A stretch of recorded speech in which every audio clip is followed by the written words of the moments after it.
Hi friends, स्वागत आहे श्रद्धाज किचनमध्ये। आज सासूबाईंच्या हातची मस्त अशी सुकटची रेसिपी घेऊन आली आहे, अगदी स्पेशल आणि मस्त भन्नाट चवीची।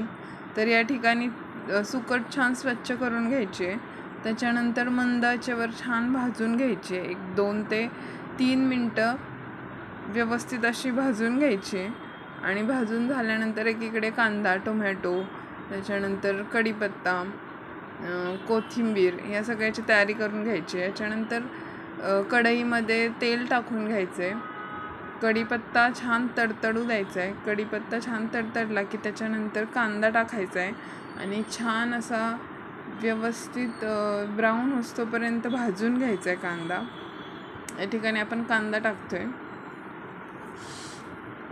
कांदा छान परतून झाला की लगेच आपण चिरलेले सगळे टोमॅटो टाकून घ्यायचे, दोन्ही छान व्यवस्थित तळून घ्यायचे।